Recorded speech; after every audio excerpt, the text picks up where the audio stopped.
It's big dog season, and you can't stay still because you want it. Talk that talk, George. You still scraping your plate because you're hungry. Talk that talk.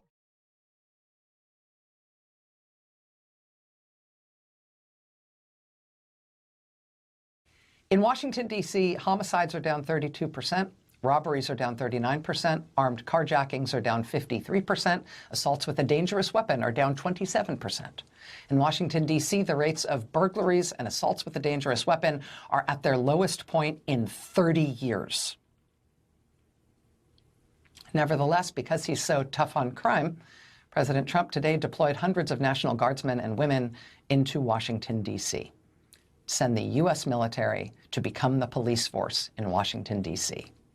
The lead in the Washington Post tonight, quote, President Donald Trump announced today that he is placing the D.C. police under direct federal control and will deploy the National Guard to the streets of Washington, an extraordinary flex of federal power that strips city leadership of its ability to make law enforcement decisions and could expose residents of the nation's capital to unpredictable encounters with a domestically deployed military force.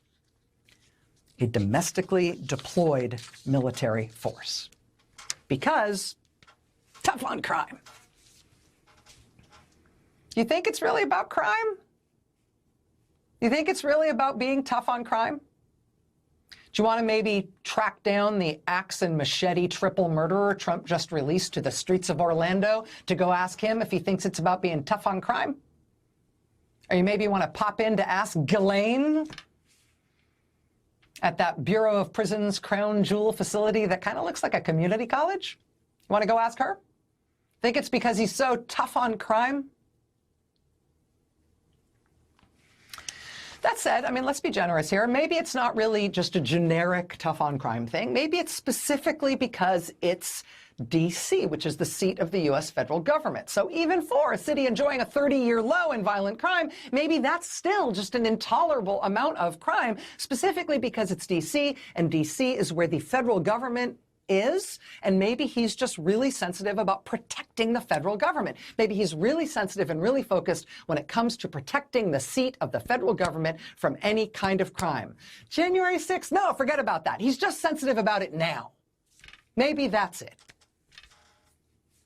Well, let's see. Today's Monday. On Friday, this happened. A sustained violent attack on the headquarters of the federal government Centers for Disease Control and Prevention. See all those little pock marks, those little holes? Those are bullet holes in the CDC. The gunman reportedly tried to get into the CDC headquarters in Atlanta. Security guards turned him away. He then drove to a nearby business, a nearby pharmacy, and took up a shooting position there. The Associated Press reports today that the man fired more than 180 shots into the headquarters of the Centers for Disease Control. More than 180 shots fired. He was found with 5 guns, including 4 long guns, and bullets that he fired at the CDC broke at least 150 windows. The bullets pierced blast-resistant windows in multiple buildings and spat glass shards into multiple offices. 1 police officer was killed. The gunman died as well. It's not clear if he shot himself or was shot by law enforcement. It is a miracle, obviously, that CDC personnel other than the police officer protecting them were not killed. The head of the agency that includes the CDC, Donald Trump's Health Secretary, Robert F. Kennedy, posted this online after the shooting. Then he posted this one as well. This is what he was posting the day after the shooting at the CDC, when a gunman fired more than 180 bullets into the headquarters of the Centers for Disease Control. This was the reaction of the man in charge of that agency. This was his response. It wasn't until later and after he finished posting his fishing pictures that he got around to expressing condolences for the, shooting or whatever. This major attack on a federal government facility, again, 180 shots fired into the CDC. This major attack on a federal government facility has so far garnered no response whatsoever from President Donald Trump. let alone an armed response into Atlanta, where the CDC headquarters is. But he did send in the National Guard to Washington, D.C. today because tough on crime, you think? Maybe it's not about crime. Maybe it's not about defending the federal government from threats, right? Maybe it's not about that. Maybe it's not about crime. Maybe it's not about any other thing he might voice. Maybe it's what you can see with your own two eyes. Maybe it's that he really enjoys using U.S. military force against American civilians on American soil and wants any excuse to do it anywhere he can. Watch what they do, not what they say. Because, I mean, given what else he's done on the issue of crime, does it make sense that him sending in the troops for a military takeover of Washington, D.C. is about crime? I mean, that's what he said. But what do you think based on what he's done?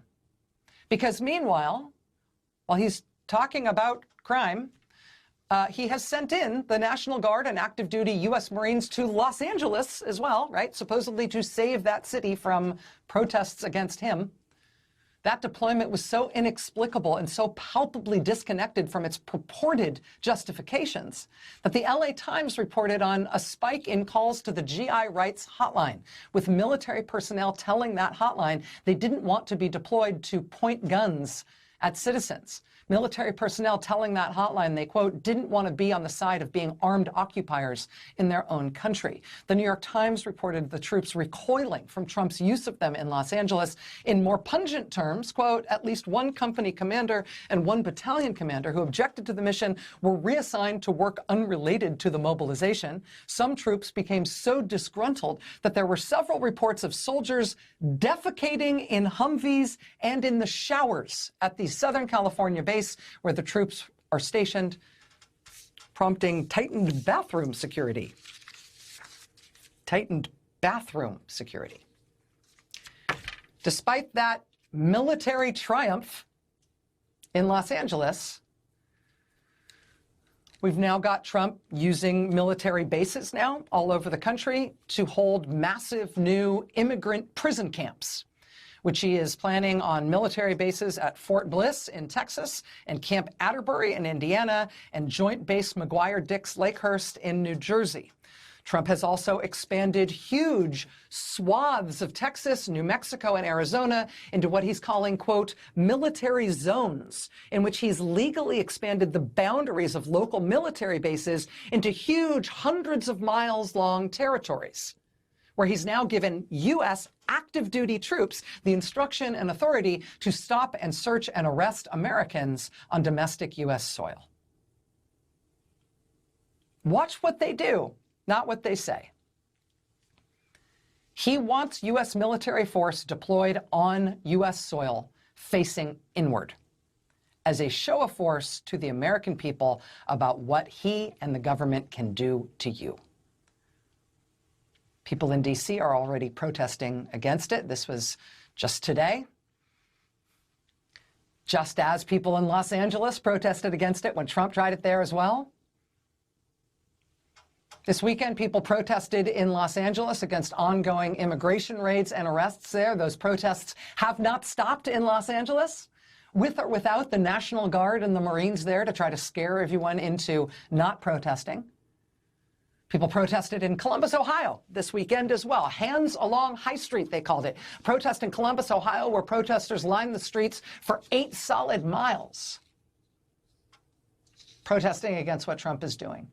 This woman in Florida is 104 years old. She has been protesting every week, every Thursday with her neighbors and friends. Her sign in this picture says, it says here, girls just want to have fun.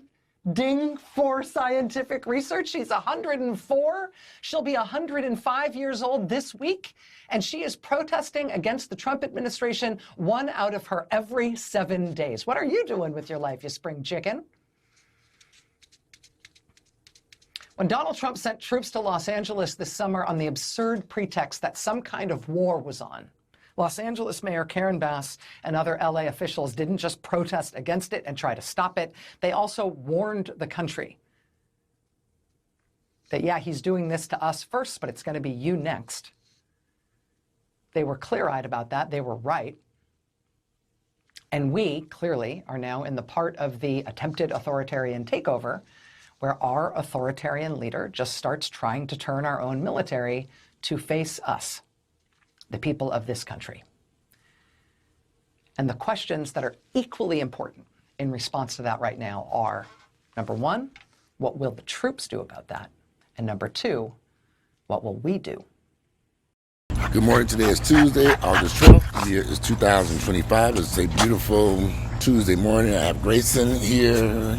Grayson's here this morning. Give me a kiss, Grayson. Give me a kiss. Yeah, Miss Grayson's he's supposed to be eating breakfast over there, but instead he's over here harassing me, thinking he wants to get some. You don't want none of that coffee. You don't want none of that coffee.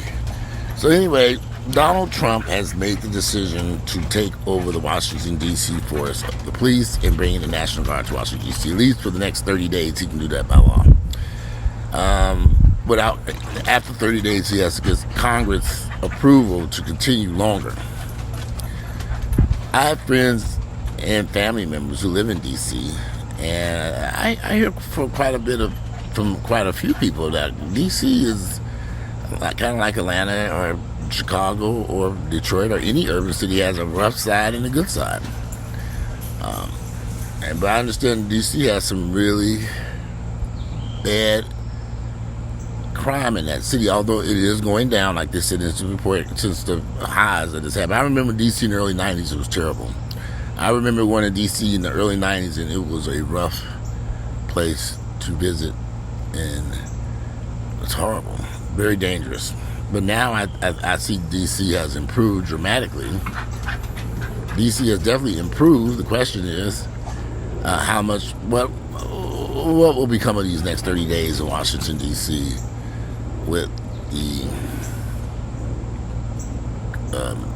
military having a presence there, the armed Marines or whoever's the National Guard, and more police for the next 30 days. Will that improve the crime that seems to be mainly caused by teenagers? I've seen videos all over YouTube about teenagers running wild in D.C., New York, Chicago, Baltimore, Philadelphia. I mean, I've seen these videos. And I guess the question would be, do you all really think, or does anyone think, that the military will have their presence in D.C., will it bring crime down for the next 30 days or longer if somehow he is able to institute it? For what I've read and heard, he can only do this for 30 days.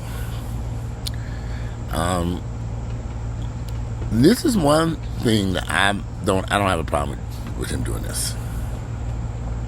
I don't have a problem with him sitting in the military. I guess the problem would come in how they handle these criminals or teenagers who are out committing crimes. That's what my concern would be. But as for them having a presence there, I don't see anything wrong with it right now. How long will this continue? And, what are they doing? Something's going wrong in our country where these kids just run haphazardly through these cities. I've seen it in Atlanta. Of course, the videos I've seen in Chicago and all these other cities, they have some serious problems going on in these areas with these teenagers just running wild, doing all kinds of crazy shit.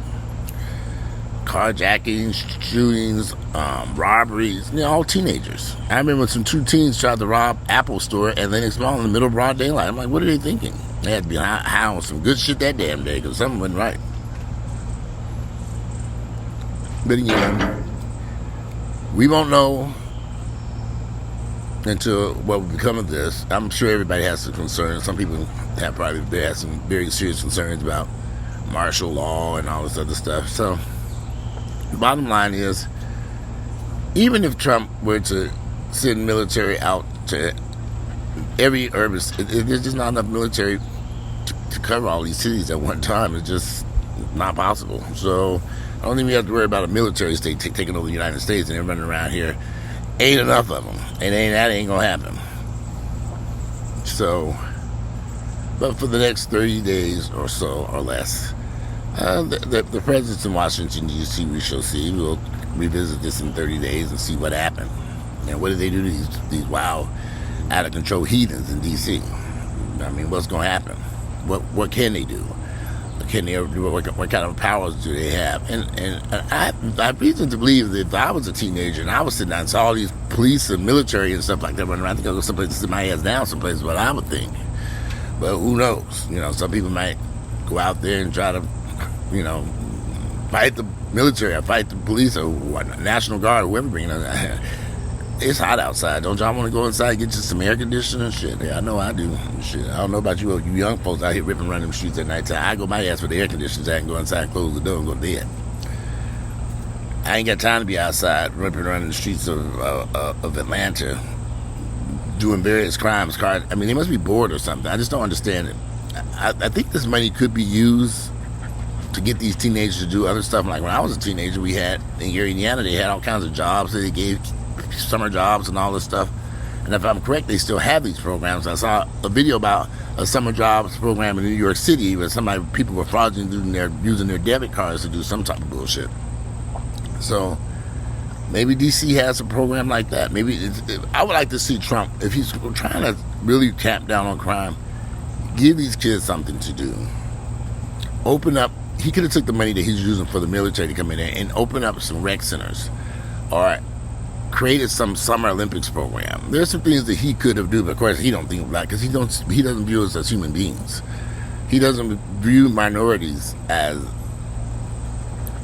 whether you're Hispanic, black, or whatever. He just don't see us as human beings. I have yet to see this man do anything positive to try to help people since he's been in his office. I don't have an issue with what he's going to do in D.C. with the National Guard, but he could there are so many other things he could have done. The good thing is he can only do this for 30 days. Anything longer than that is going to require Congress to act.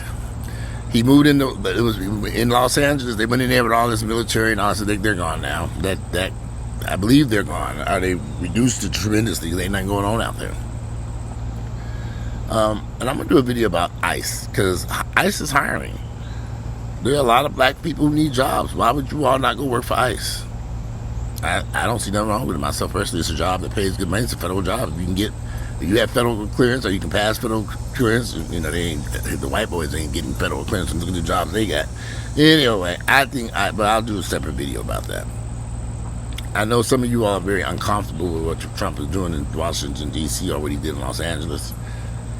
I don't know what became of the military situation out in Los Angeles. I have to go back and really look at some videos and see what happened, what crimes took place, what happened. I didn't see anything. So, but anyway, I'm in the midst of cooking breakfast. I want to do a little video, get you all's thoughts and opinions about what's going on in Washington, D.C. And I got to get out of this house. I got so much shit I need to do today. It's already August the 12th, and I got to get Earl's Memorial Service ready for next month. So anyway, it's a short video. I just wanted to put that out there because I want to come back and talk a little bit more about these jobs with ICE and what can be done to for more blacks to get involved with ICE. But anyway, I'd love to hear y'all's thoughts and opinions about what's going on in Washington, D.C. What are your concerns with Trump bringing in the National Guard and militarizing taking over the police, the Washington, D.C. Police Department, at least for the next 30 days. By law, he can do that for only up to 30 days. And I'm just curious, do you think that this will help bring crime down, which is already going down anyway? Or is he instigating something and making it worse? Or is he doing something else? There's something else going on here. Let me look forward to bringing y'all speaking. Today is Tuesday, August 12th. The year is 2025. I'm out.